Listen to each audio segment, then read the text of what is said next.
afternoon, good evening, good morning.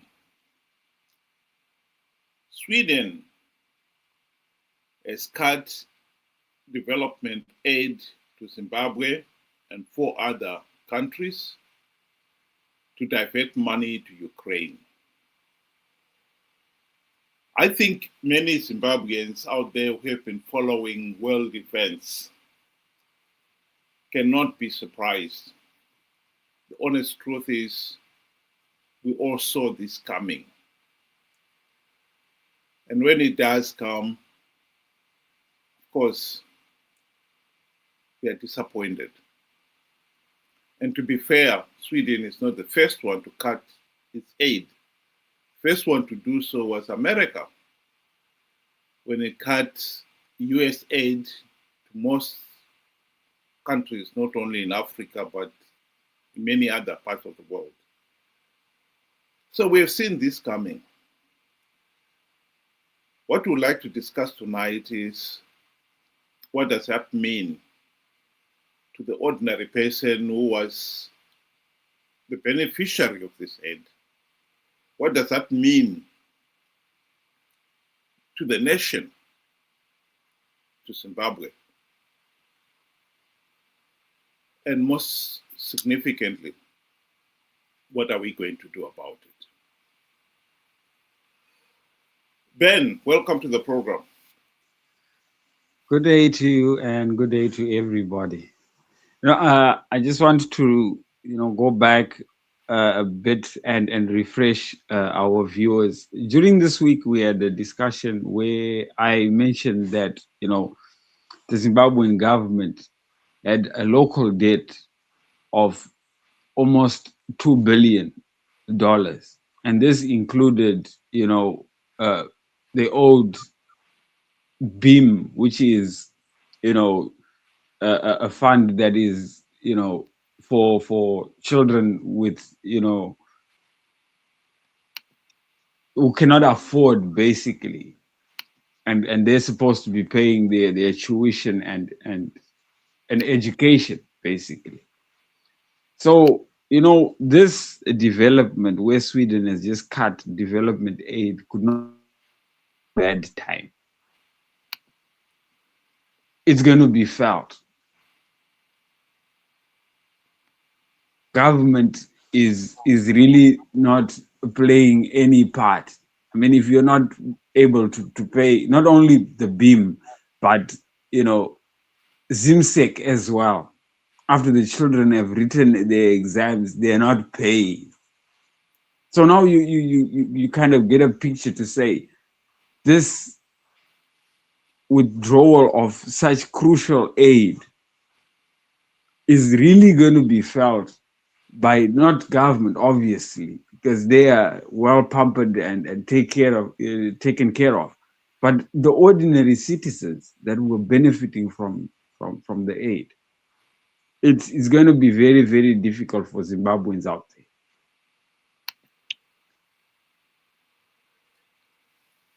Well, that is one aspect. The other aspect, of course, is that some of the aid was indeed going directly to individuals.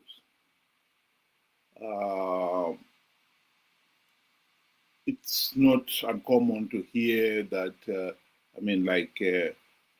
US aid, it was directed at buying medicines. And in some of these cases, the money was allocated, the medicine was bought and was delivered and then was given to government to distribute. And when that aid was taken away, it meant there was no more money to buy those medications. And the individual at the coalface will feel the pinch. Because what we have got to remember here is that most of these people were getting help from foreign aid because their own government was failing to meet their needs. So these people will feel it, and there's no doubt about it. But the other issue that must be mentioned here is that some of this aid went to government, just government to government. And one of the problems that has been said on numerous occasions is the way our Zimbabwean ZANU-PF government is used. Yes, some of that aid is put in a big pot together with ZANU-PF or government's own contribution. So it's not clear that, for instance, some of that money that has been used to buy motor vehicles was directly from the money that was given as aid. No one can prove that. But nonetheless, when a government is spending billions of dollars on buying cars for its ruling elite, when it's failing to provide some of the most basic needs of their citizens, those who are giving the aid have to sit up and say, do these people really need our aid, or are they just taking advantage of us? So that is one aspect that most people out there cannot deny is an important issue.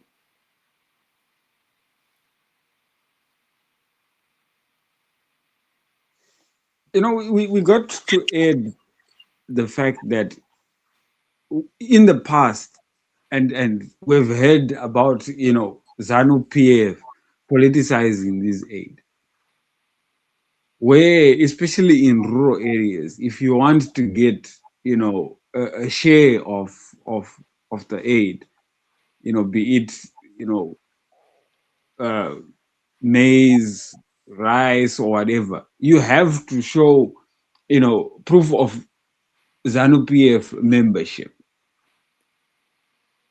You have to have a ZANU-PF card, and you have to be in their books. And if you're a known, you know, opposition member, you are not going to get any. So, to me, this whole development where we are now seeing, you know, international, you know, donors pulling out, I think, you know, the writing was on the wall. It's rather frustrating where, you know, you're giving out and then you are seeing in news reports, social media, and everything, the speeches that come from these ZANU-PF officials, you know, they spread hate speech. I mean, here's somebody that has given you something, you know, to give to your people, and at the end or in between the speech, you're castigating the West, you know, that kind of thing. But I just gave you the food, you know. It kind of frustrates, and I'm not surprised really that, you know, they have decided, you know, to tighten their pockets, you know, and throw us out. I really do feel sorry for the ordinary person that, you know, was kind of benefiting from this, because I believe, you know, with the type of government that we have, where we can see, you know, the health sector is deteriorating. When you go into a hospital, you don't expect to find any medicines anymore. You know, if you find medicine in a hospital, it's a shocker. The moment you are admitted or you need, you know, assistance, they are directing you to private pharmacies to go and look for your own medicines. It has gone to an extent of where for women who are giving birth, they have to bring candles because there's no lighting. Zesa will be gone, you know. And then to top it off, you have a government that will ignore such, you know, abnormalities and be ready to spend so much money on almost 700 vehicles, give each other $500,000 loans, you know, amongst many other perks that they pamper themselves. So it's going to be very difficult because you really don't have a government that has the people, you know, at heart. So it's kind of, we are all on our own, and we shouldn't expect much from our government. We really shouldn't expect to say, because aid has now gone, ZANU-PF government is going to step up. That is just wishful thinking. They will never do that. In fact, they will continue. It's as business as usual. Each man for himself and God for us all. So I really do feel sorry and, you know, anxious for those people who really needed this. Well, one of the issues that was raised in that decision by Sweden to withdraw aid to Zimbabwe was that they're diverting their finances to helping Ukraine. To those who have not been following the war in Ukraine, has gone on and on. And at the present moment, it is clear that Ukraine is on the losing side. As much as Europe had wanted to help Ukraine, the reality is becoming too obvious to ignore. Ukraine is a small country compared to Russia. And while the West, including America and Europe, have helped Ukraine with weapons, the one thing that Ukraine wanted is manpower, because this turned out to be a war of attrition.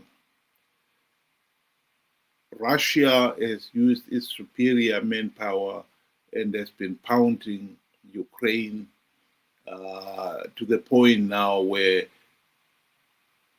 that country's manpower has depleted significantly, and the West's flow of weapons has slowed down too. So the rhetoric of supporting Ukraine by the West is really finished. Ukraine is now having to face the reality of negotiating with Russia and giving it what it wants. And that is, of course, has worried the rest of the European countries of what would Russia do next.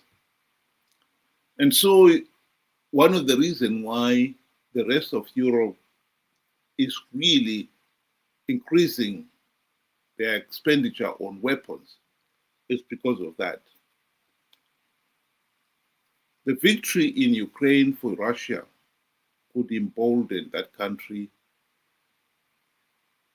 to do other things. And no European country can rule out, particularly those very close to Russia, can rule out that Russia may not turn on them. And so the need by the European countries to defend themselves has become urgent.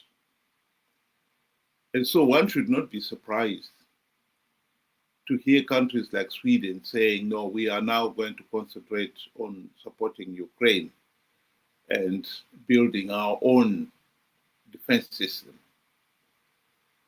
Expenditure on military has increased considerably in Western Europe ever since the Ukraine war started. And it has assumed even greater agency when it became clear that Ukraine is losing.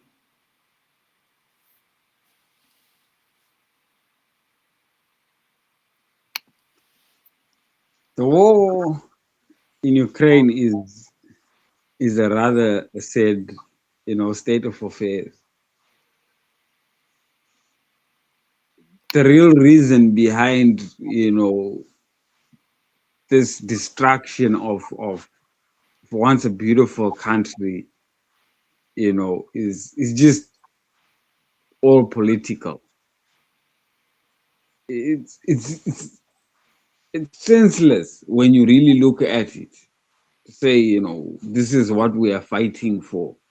And then you look at what you have destroyed, the amount of lives and livelihoods you have destroyed. Now we have Ukrainians all over the world as refugees, basically. And here, you touched on a very important, aspect to say most countries now, because of this development, have increased their arsenal. They have now made sure that they multiply, their reserves in terms of warfare and all that. So countries, that had money to give away are finding that, we cannot afford to give other countries now. Rather, we need to protect our own and our citizens. So it makes sense. You got to prioritize home first. There's no way you can, go and do good elsewhere and forget your own people. So it all comes together, at the end of the day, that one has to prioritize their own well-being before the next. And unfortunately, it all comes down to the ordinary citizen of Zimbabwe that was benefiting from this, aid. And it's not, like we said, it's not just Sweden. We had America, US aid, which was very big. And I'm sure, a lot of Zimbabweans out there have seen foodstuffs with that name written on top, that has been withdrawn, and its impact is not being shown, but I am sure it is being felt by the ordinary person out there.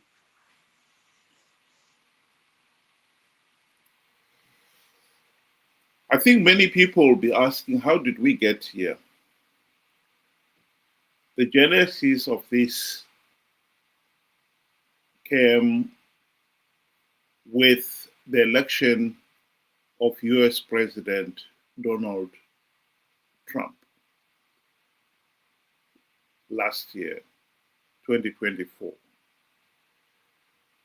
His mantra of America first has thrown away or has shaken the world order that emerged from the Second World War to its foundation. Whereas the economic relationship used to be one of, based on Adam Smith, of win-win kind of policies. What Donald Trump was emphasizing was America first. And this is at the heart of what we are seeing now. Before Donald Trump was elected, the West and NATO in general could count on the US to stand up to Russia. But with the election of Donald Trump, that all changed. Suddenly, the NATO countries in Europe could no longer count on America. And Russia sensed that. And they've taken advantage of that. I think what we are seeing now is a new world order where the assumed understanding of the World Trade Organization and so forth, those are now adhered to if it's only to your advantage. If it's not, disregarded. Whereas in the past, maybe America had got away with ignoring international laws. Now, with the election of Donald Trump, that came to the fore. People have felt it even more closely than ever before. So international law counts for nothing now. I think what we can say now is we've got a new world order where the primeval, edgy survival of the meanest has taken center stage. And those of us in the third world countries who cannot stand up to some of these developed countries will be taken advantage of. There's no doubt about it. Russia has been emboldened more than ever before. If it can do this in Ukraine, I think we are looking at a situation where it will try to do the same thing in many African countries. It will be start thinking of carving its own areas of influence in Africa. And we know that some of our leaders are tempted by that. The backing of Russia and China has been one of the biggest problems for Africa ever since many African countries gained their independence. Those countries felt they could do whatever they like as long as they've got the backing of Russia and China. And I think that backing now has been emboldened. The idea that we can say to a leader like Mnangagwa, we want free, fair, and credible elections. He knows that he can get away with rigged elections because he will have the backing of Russia and China.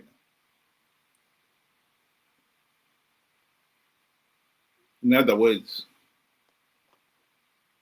the future is as dark as you like. We really don't know what it holds, but we know it's going to be rough from henceforth.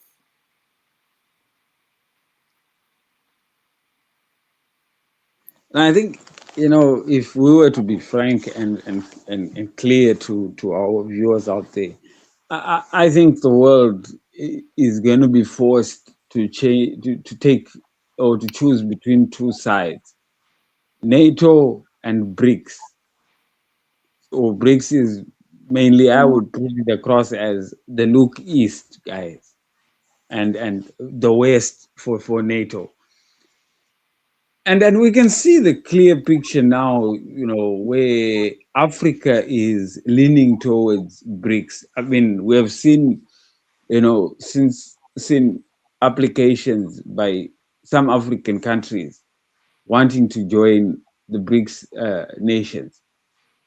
You know, this obviously doesn't sit well with the West. And I think it also then comes down to, we are helping you guys, but then you are shunning us. You are going to the rival. You know, it becomes very, very challenging and very difficult for them to continue helping us going forward. So it's just going to, be a tighter squeeze going forward. So the world is changing. And I mean, if you were to choose between the two, it is very difficult because now we have the Chinese that are doing so much damage in Africa. It's as if they want to loot now and there's no tomorrow.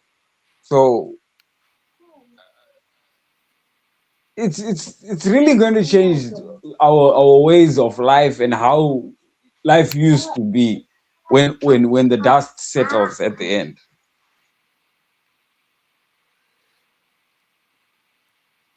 Well, I think one of the things that is going to happen also is, well, what we should not ignore here is that for a country like Zimbabwe, we have received a lot of aid from the Western countries for the last 45 years. Particularly some of that aid that went from government to government. We will have very little to show for it. That is the tragedy of a country like Zimbabwe. We should have looked at aid in the same way that post in the World War II, Germany and Japan looked at the Marshall Plan. They used that money to revive their nation's economy after the devastating World War. And within 20 years, both Japan and Germany were strong economies. Whereas in the case of Zimbabwe, after 45 years of independence, we still have got very little to show for all the aid that we received from the West. Indeed, some people have said that aid has been abused by leaders like Mnangagwa and Mugabe. Instead of concentrating on reviving the economy, they relied on aid to help look after their own people while they wasted the nation's resources recklessly. And now going forward,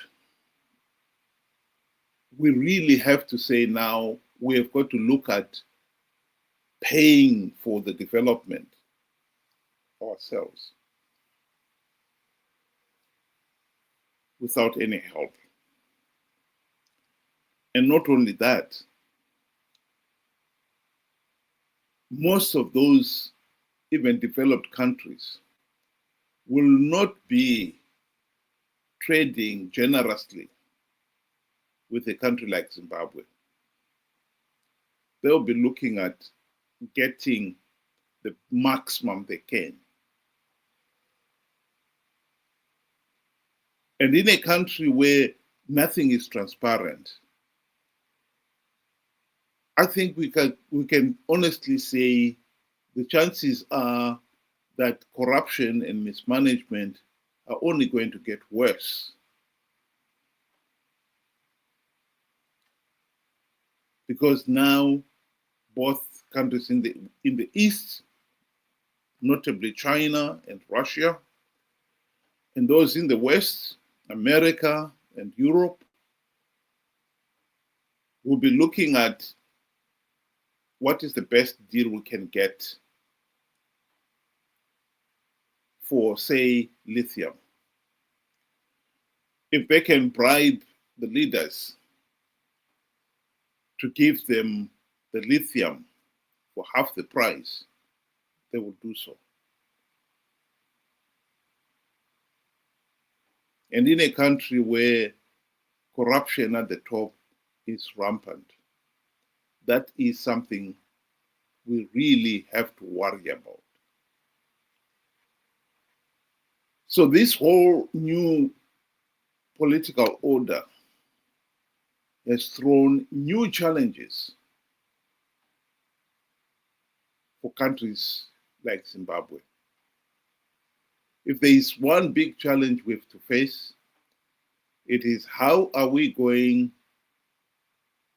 to get a competent government going forward, because that is the only way we are going to stop being exploited.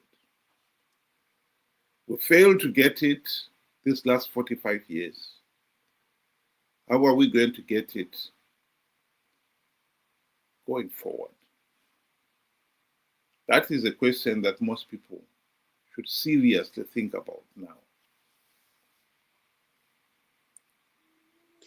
I mean, if you look at it, Zimbabwe, well, ZANU-PF, when they are speaking, they've been signing mega deals, and I'm sure there are mega deals that are being signed, with Russia, China, and so forth.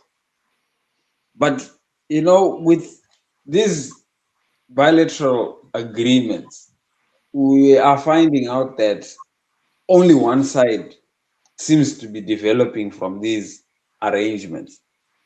I mean, take for example, China is super booming right now, and Zimbabwe is a shell shadow of itself. Then you kind of try and weigh to see, is this mega deal or mega deals, are they working for us? And the answer is no. Why? Probably because our country, we got corrupt leaders, and probably they spend it on unnecessary things. But then you go on to the ground as well, where you find Chinese are doing business, whether it be mining or whatever. Just the state of the employees that are working, Zimbabwean local employees that are working, they are really being treated badly. They are not being paid well either. And the work on the ground, when you see the devastation in terms of environment-wise, you can see Zimbabwe at the end of the day is on the losing side of these so-called mega deals. And unfortunately, it's not only in Zimbabwe. Countries like Zambia are feeling the same thing.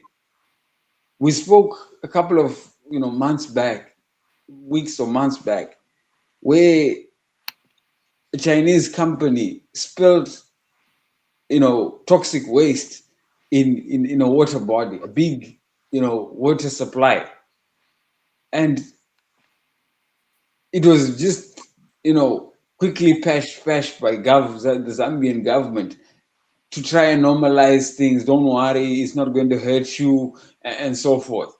And that was it. In this battle between the East and the West, poor Africa is going to be the one that is going to sponsor the battle through their raw materials. Is going to be the one, to lose everything. Because, I mean, we're talking of all major countries wanting to expand their military, wealth and arsenal. They obviously need funds to do that. And which better place to find, cheap raw materials and money from except Africa. So when you look at the bigger picture, whichever side we are going to be choosing, it's going to be between a rock and a hard place. And I don't blame entirely the two, factions that are fighting. I blame ourselves. I'll give you an example. Zimbabwe at independence, when the country was good, it was on its way to be the next Singapore. It had everything going for itself. ZANU-PF came in. The first order of business was, let's spend on ourselves. Let us pamper ourselves.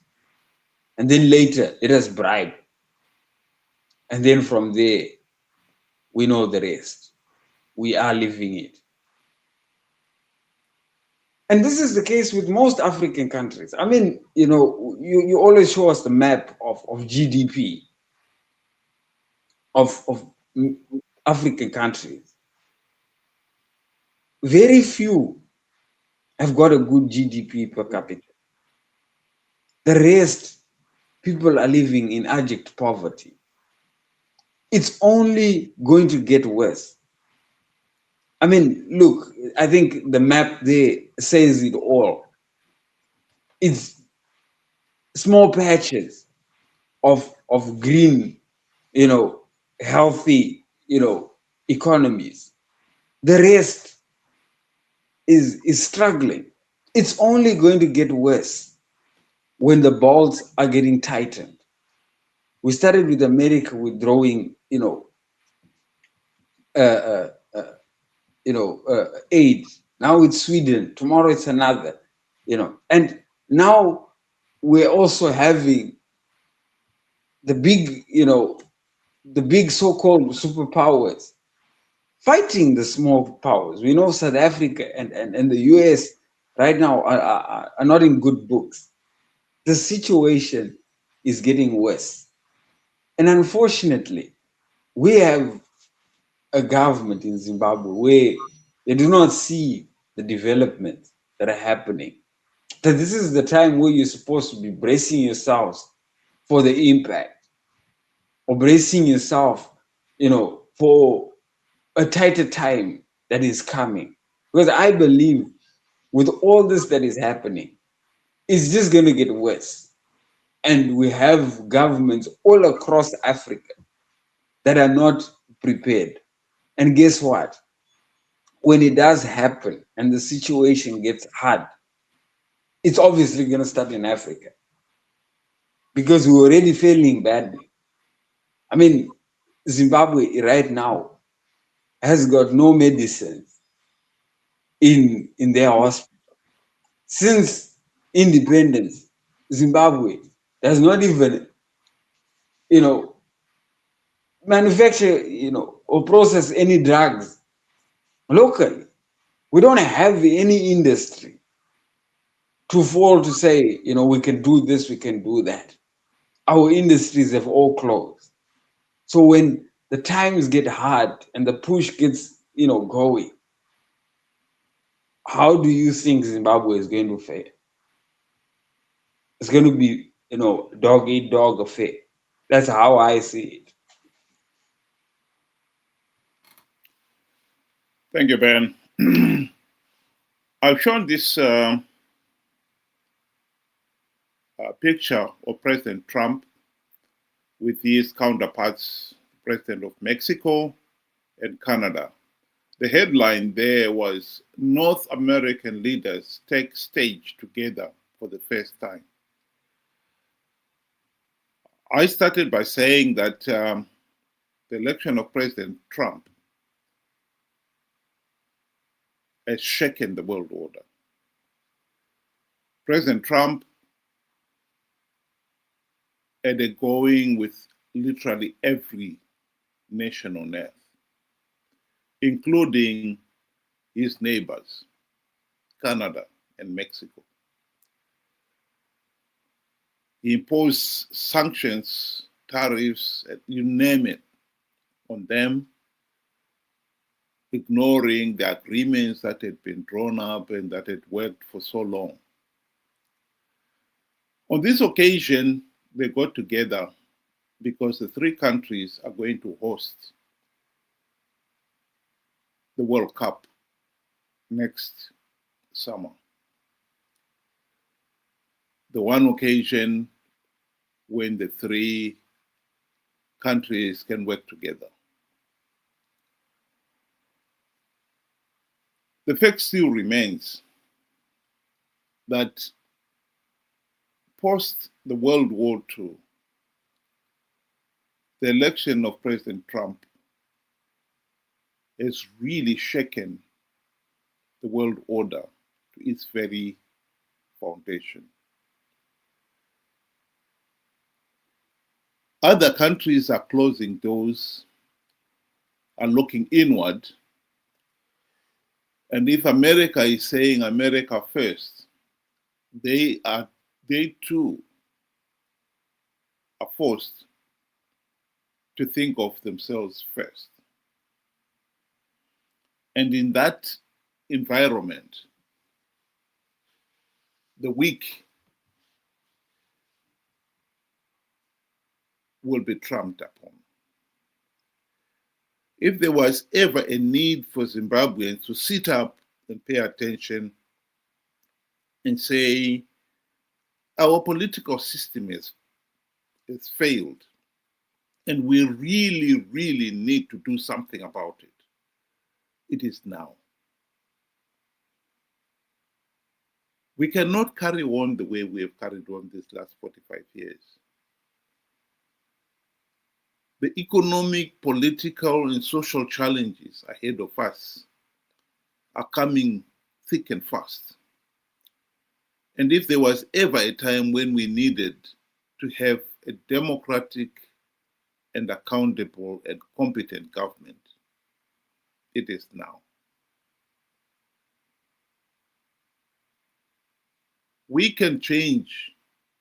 Zimbabwe, like Ben referred to earlier on, had the potential to become the South Korea of Africa in 1980.